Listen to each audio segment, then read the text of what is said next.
اب دجال کے فتنے سے بچنے کے لیے 10 مسنون اعمال، کہ انسان ایسے کون سے اعمال ہیں جس کو اختیار کرے تو وہ اس فتنے سے محفوظ رہے گا۔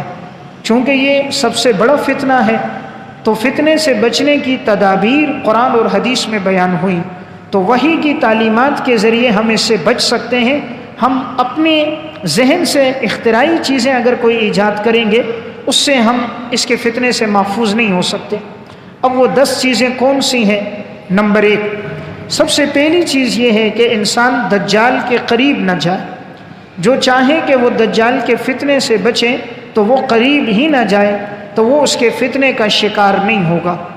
رسول اللہ صلی اللہ علیہ وسلم نے ارشاد فرمایا، من سمع بالدجال فلینہ منہ، جو دجال کے بارے میں سنے وہ اپنے آپ کو اس سے دور رکھے۔ فواللہ ان الرجل لیأتیہ وہو یحسب انہ مؤمن، ایک شخص اس کے پاس آئے گا، وہ سمجھے گا کہ میں مومن ہوں، یعنی مجھے کوئی نقصان نہیں ہوگا، لیکن فیتبعہ، وہ دجال کے پیروکاروں میں شامل ہو جائے گا، مما یبعث بہ من الشبہات، اس لیے کہ دجال اس کے سامنے ایسی باتیں پیش کرے گا جس سے اسے شبہ ہو جائے گا۔ سنن ابی داؤد کی روایت ہے، آپ نے فرمایا دجال کے قریب نہ جانا، ورنہ یہ ایسی باتیں پیش کرے گا کہ انسان شبہ میں پڑ کر اس کے پیروکاروں میں شامل ہو جائے گا۔ یعنی جب زمین خزانے اگلے گی، یہ مردوں کو زندہ کر رہا ہوگا، بارش برس رہی ہوگی تو لوگ اس کے فتنے کا شکار ہوں گے، اس لیے آپ نے فرمایا اس کے قریب نہ جانا تو تم اس کے فتنے کا شکار بھی نہیں ہوگے۔ یہاں روایت میں جو بات ہے کہ شبہات، دجال اور دجال سے پہلے جتنے لوگ ہیں یہ اہل حق کو حق سے ہٹانے کے لیے جو حربہ استعمال کرتے ہیں وہ شبہات ہیں۔ شبہات کے ذریعے پہلے ایک آدمی کے ایمان کو کمزور کیا جاتا ہے، جب اس کا عقیدے پر ایمان کمزور ہو جاتا ہے پھر آہستہ آہستہ وہ دین پر معترض بن کر اعتراضات کرتا ہے، پھر ایک وقت آتا ہے وہ دین کو چھوڑ دیتا ہے۔ باطل ایک دم انسان کو دین سے نہیں نکالتا، پہلے انسان کو گناہوں پہ لگاتا ہے، فحاشی عریانی بے حیائی پہ لگ کر اس کے ایمان کو کمزور کرتا ہے، پھر اس پر شبہات پیش کرتا ہے، حدود اور قصاص پر، شریعت کے احکامات پر شبہات میں پڑھ کر جب ایمان اور کمزور ہو جاتا ہے پھر باطل اس کو اپنی طرف لے جا کر اس کا ایمان اس سے لے لیتا ہے۔ تو دجال کا بھی یہی طریقہ ہوگا، وہ شبہات کے ذریعے سے لوگوں کو اپنی طرف کھینچے گا، اس لیے پہلی تدبیر کہ دجال سے دور رہا جائے۔ نمبر 2، اللہ سے مدد طلب کی جائے۔ دجال کے فتنے سے بچنے کی سب سے سپر پاور طاقت اللہ رب العزت کی ہوگی۔ اللہ کی جو مدد چاہے گا وہ دجال کے فتنے سے محفوظ ہوگا۔ رسول اللہ صلی اللہ علیہ وسلم نے ارشاد فرمایا، من ابتلی بنارہ فلیستغث باللہ، جو دجال کی آگ کے فتنے میں مبتلا ہو جائے اسے چاہیے کہ وہ اللہ کی پناہ طلب کرے۔ سنن ابن ماجہ کی روایت ہے، یعنی انسان اللہ کی پناہ میں آ جائے تو وہ دجال کے فتنے سے محفوظ ہوگا۔ نمبر 3، سورہ کہف کی ابتدائی 10 آیات کی تلاوت کرنا۔ جو آدمی سورہ کہف کی ابتدائی 10 آیات تلاوت کرے گا اور اس کو اپنے معمولات میں لے کر آئے گا وہ دجال کے فتنے سے محفوظ ہوگا۔ رسول اللہ صلی اللہ علیہ وسلم نے ارشاد فرمایا، من حفظ 10 آیات من اول سورۃ الکہف، جو انسان سورہ کہف کی ابتدائی 10 آیات کو یاد کرے گا، پڑھتا رہے گا، عصم من الدجال، وہ دجال کے فتنے سے محفوظ ہوگا۔ یہ صحیح مسلم کی روایت ہے۔ اس لیے ممکن ہو تو انسان ہر جمعے کے دن پوری سورہ کہف پڑھے۔ حدیث میں اس کے بڑے فضائل آئے ہیں، اس سے گناہوں کی معافی بھی ہوتی ہے، دجال کے فتنے سے بھی انسان محفوظ ہوتا ہے، اور اگر پوری سورت نہ پڑھ سکے تو انسان ابتدائی 10 آیات کو پڑھنا یہ اپنے معمول میں لے کر آئے۔ اس کی وجہ کیا ہے؟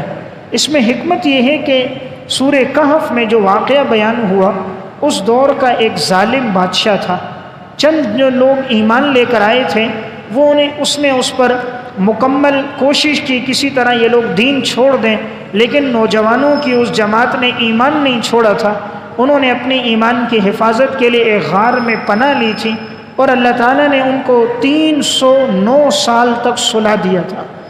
309 سال کے بعد وہ جاگے تھے تو اللہ نے ان کی حفاظت کی تھی. تو جس طرح ان کی اللہ نے حفاظت کی، ان کا واقعہ استقامت کا اللہ نے سورت میں بیان کیا. اس لیے جو اس سورت کو پڑھے گا تو اس وقت کا بڑا فتنہ دجال اس کے شر سے بھی محفوظ رہے گا. نمبر 4، حرمین شریفین میں سے کسی ایک میں انسان اپنی رہائش اختیار کرے. حرمین شریفین میں سے کسی ایک جگہ جس کی رہائش ہوگی تو وہ بھی دجال کے فتنے سے محفوظ ہوگا، اس لیے کہ دجال پوری دنیا میں جائے گا لیکن مکہ مکرمہ میں اور مدینہ منورہ میں یہ داخل نہیں ہو سکے گا.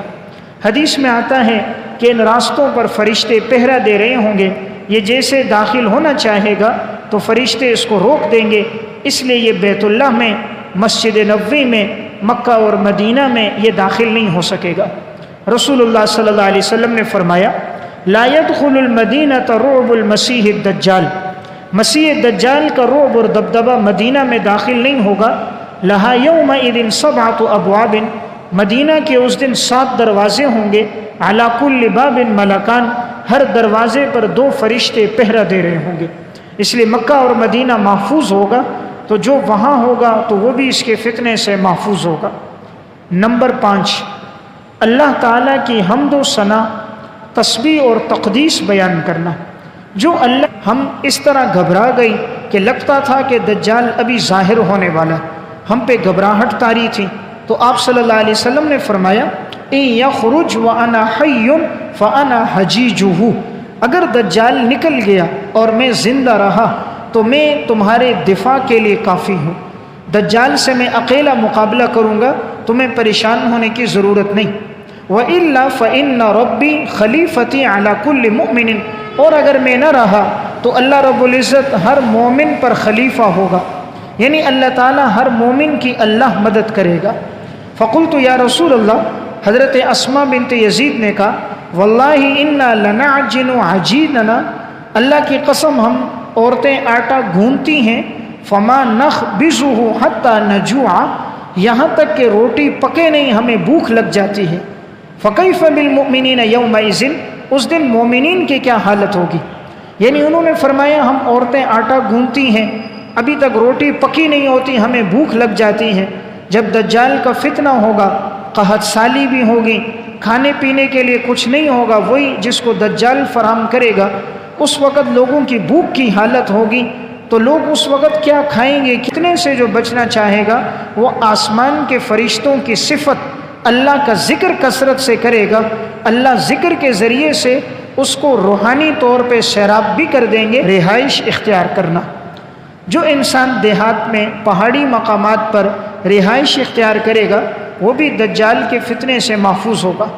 عموماً فتنے شہروں میں زیادہ ہوتے ہیں اور دجال بھی شہروں میں زیادہ گھومے گا، لیکن پہاڑی علاقوں میں، دیہاتی علاقوں میں وہاں عموماً فتنے نہیں پہنچتے، تو وہاں جانے والا بھی فتنے سے محفوظ ہوگا. رسول اللہ صلی اللہ علیہ وسلم نے ارشاد فرمایا لا یفر الناس من الدجال، لوگ دجال سے ضرور بے ضرور بھاگیں گے، حتی یلحقوا بالجبال، یہاں تک کہ لوگ پہاڑوں کو اپنا ٹھکانہ بنائیں گے. قالت ام شریک قلت یا رسول اللہ فأین العرب یومئذ، یہ عرب کے لوگ کہاں چلے جائیں گے؟ قال ہم قلیل، اس دن ان کی تعداد کم ہوگی. یہ صحیح مسلم کی روایت ہے، یعنی آپ صلی اللہ علیہ وسلم نے فرمایا دجال کے فتنے سے بچنے کے لیے لوگ پہاڑوں کی طرف جائیں گے تو وہاں محفوظ ہوں گے. تو معلوم ہوا ان جگہوں پر اس کے فتنے کا ظہور نہیں ہوگا. نمبر 7، جہاد کے لیے دل سے تیار رہنا. جو جہاد کے لیے دلی طور پہ تیار ہوگا، جہاد میں شرکت کرے گا، دجال کے فتنے سے محفوظ ہوگا. رسول اللہ صلی اللہ علیہ وسلم نے فرمایا لا تزال طائفة من امتی یقاتلون علی الحق، میری امت کی ایک جماعت وہ حق کے اوپر جہاد کرتی رہے گی. علی من ناوأہم حتی یقاتل آخرہم المسیح الدجال، یہاں تک کہ وہ غالب آ جائے گی اور اس امت کا آخری آدمی مسیح دجال کو قتل کر دے گا. سنن ابی داؤد کی روایت ہے، رسول اللہ صلی اللہ علیہ وسلم نے فرمایا میری امت کی ایک جماعت اللہ کے راستے میں جہاد کرے گی، یہاں تک کہ آخری جماعت کا فرد وہ ہوگا جو دجال کو قتل کرے گا، وہ حضرت عیسیٰ علیہ السلام ہوں گے۔ تو گویا دجال سے بچنا ہے، اس کے فتنے سے جہاد کے علم کو باقی رکھنا ہوگا، اور غیروں کی کوشش یہ ہے کہ جہاد کو ختم کر دیا جائے، اس لیے وہ آئے دن مختلف ناموں کے ساتھ ان لوگوں کو پکارتے ہیں، مجاہدین پر آئے دن پابندیاں لگاتے ہیں۔ وہ ہمارے درس و تدریس سے، ہماری تسبیح، ہمارے مصلی سے، ہماری نماز، ہماری دعوت سے وہ اتنے پریشان نہیں ہوتے جتنے وہ ہمارے جہاد سے پریشان ہوتے۔ انہیں تکلیف ہمارے ہتھیاروں سے، کفر کے مقابلے میں ڈٹ کر لڑنے سے انہیں تکلیف زیادہ ہوتی ہے۔ اس لیے دجال سے لڑنے کے لیے جب تک جہاد کی بقا ہوگی تو اس وقت تک دجال کا فتنہ انسان پر اثر انداز نہیں ہوگا۔ نمبر 8، دجال کے فتنے سے بچنے کے لیے مسنون دعا کا اہتمام کرنا۔ یہ ایک مسنون دعا ہے، اسے انسان التحیات میں درود شریف پڑھنے کے بعد اس دعا کو آخری قاعدے میں پڑھے۔ اسی طرح چلتے پھرتے جو اس دعا کو پڑھے گا تو وہ دجال کے فتنے سے محفوظ ہوگا۔ رسول اللہ صلی اللہ علیہ وسلم نے فرمایا، اللہم انی اعوذ بک من عذاب القبر ومن عذاب النار، اے اللہ میں قبر کے عذاب سے اور جہنم کے عذاب سے تیری پناہ مانگتا ہوں، ومن فتنۃ المحیا والممات، اے اللہ میں زندہ انسانوں کے فتنوں سے بھی، مردہ آدمیوں کے فتنوں سے بھی تیری پناہ مانگتا ہوں، ومن فتنۃ المسیح الدجال، اور دجال کے فتنے سے بھی اے اللہ میں تیری پناہ میں آتا ہوں۔ یہ بخاری مسلم کی روایت ہے۔ اس روایت میں رسول اللہ صلی اللہ علیہ وسلم نے 4 چیزوں سے پناہ مانگی۔ نمبر 1، عذاب قبر سے۔ معلوم ہوا قبر کا عذاب برحق ہے، اس لیے انسان ہمیشہ دعا کرے کہ اللہ قبر کے عذاب سے حفاظت فرمائے۔ اسی لیے حدیث میں آتا ہے، القبر روضۃ من ریاض الجنہ او حفرۃ من حفر النیران، یہ قبر جنت کے باغوں میں سے ایک باغ ہے یا جہنم کے گھڑوں میں سے ایک گھڑا ہے۔ دوسری چیز، آپ نے جہنم کے عذاب سے پناہ مانگی، انسان پناہ مانگے کہ اللہ جہنم سے بچائے۔ نمبر 3، زندہ اور مردے کے فتنے سے، زندہ لوگوں کے فتنے سے کہ انسان زندہ کے پیچھے چل کر فتنوں کا شکار ہو جائے، مال اور دولت اور حرص و ہوس، خواہشات اور شہوات میں پڑ کر فتنوں کا شکار ہو، یا انسان جب مر جائے اور مرنے کے بعد منکر نکیر سوال کریں جواب نہ دے سکے، وجہ یہ کہ زندگی اچھی نہ گزاری ہو، تو اس فتنے سے بھی پناہ۔ اور آخر میں سب سے بڑا فتنہ، ومن فتنۃ المسیح الدجال، اس لیے جو آدمی یہ مسنون دعا پڑھے گا تو وہ فتنے سے محفوظ ہوگا۔ نمبر 9، دینی علم کو حاصل کرنا۔ جو انسان دینی علم حاصل کرے گا، قرآن و سنت کی تعلیمات جس کے پاس ہوں گی، علم میں پختگی ہوگی، وہ اس فتنے سے محفوظ ہوگا۔ جس کے پاس جتنی سرسری معلومات ہوں گی، دین سے دور ہوگا، اتنا وہ مادیت کے اس فتنے کا شکار ہوگا۔ دیکھیں، دجال کی تمام وہ چیزیں ہوں گی جس کا تعلق مادیت سے ہے، دولت، پیسہ، جائیداد، خزانے، یہ سب مادیت ہے۔ جو مادے کے پیچھے چلنے والا ہوگا، دولت اور پیسے کے، وہ شکار ہوگا، اور جس کا ایمان اللہ کی ذات پر پختہ ہوگا، روحانیت طاقتور ہوگی، وہ اس کے فتنے سے محفوظ ہوگا۔ تو اب ضروری ہے کہ انسان کے پاس علم ہو، علم میں اس کے پاس 3 صفات ہوں۔ حضرات صحابہ اکرام جو فتنوں سے محفوظ رہے، صحابہ اکرام کی 3 صفات تھیں، تو انسان کے اندر یہ 3 صفات ہوں۔ نمبر 1، ابرھا قلوبا، صحابہ کے دل بڑے پاکیزہ تھے، صحابہ کے دل بڑے پاکیزہ تھے، جو چاہے فتنوں سے بچے وہ اپنے دل کو صاف رکھے، کینے سے، حسد سے، بغض سے، نفرت سے، عداوت سے اپنے دل کو پاک رکھے۔ نمبر 2، صحابہ کی دوسری صفت تھی اعمقها علما، ان کا علم بڑا گہرا ہوتا تھا۔ صحابہ کا علم گہرا علم تھا، عمیق علم تھا، سطحی علم نہیں تھا، سرسری علم نہیں تھا، مضبوط اور پختہ علم تھا۔ تو جو چاہیں کہ وہ فتنے سے محفوظ رہے، صحابہ کی طرح پختہ علم حاصل کرے۔ نمبر 3، صحابہ کی زندگی کا تیسرا وصف تھا اقلها تکلفا، ان کی زندگی میں تکلفات نہیں تھے، صحابہ کی زندگی میں تکلفات نہیں تھے، وہ عیش و عشرت سے، مال اور دولت سے اپنے آپ کو بچاتے تھے، سادگی کی زندگی، جتنا جو سادگی میں رہے گا وہ اتنا محفوظ ہوگا، اور جتنا جو عیش و عشرت دولت پیسے کے پیچھے چلے گا وہ آدمی اس کے فتنے کا شکار ہوگا۔ اسی لیے آپ صلی اللہ علیہ وسلم نے حضرت معاذ بن جبل جب یمن کی طرف جا رہے تھے، آپ نے فرمایا تھا ایاک والتنعم، عیش و عشرت کی زندگی سے بچنا، فإن عباد اللہ لیسوا بالمتنعمین، اللہ کے نیک بندے عیش و عشرت کی زندگی نہیں اختیار کرتے۔ اس لیے صحابہ نے بھی وہ زندگی نہیں اختیار کی، ان کا علم پختہ تھا۔ نمبر 10، لوگوں کو دجال کے فتنے سے آگاہ کرنا، انسان خود بھی آگاہ رہے، لوگوں کو بھی بتاتا رہے کہ یہ ایک بڑا فتنہ ہے، اور اس فتنے سے انسان اپنے آپ کو محفوظ رکھے، دعا کرتا رہے۔ رسول اللہ صلی اللہ علیہ وسلم نے ارشاد فرمایا، لا یخرج الدجال حتی یذہل الناس عن ذکرہ، دجال نہیں نکلے گا یہاں تک کہ لوگ اس کے ذکر سے غافل ہو جائیں گے۔ مسند احمد کی روایت ہے، یعنی لوگوں میں دجال کا تذکرہ ختم ہو جائے گا، ممبر اور محراب سے بھی دجال کا ذکر نہیں ہوگا، علماء کی مجلسوں میں بھی دجال کا تذکرہ نہیں ہوگا، دینداروں کے ہاں بھی دجال کا ذکر نہیں ہوگا۔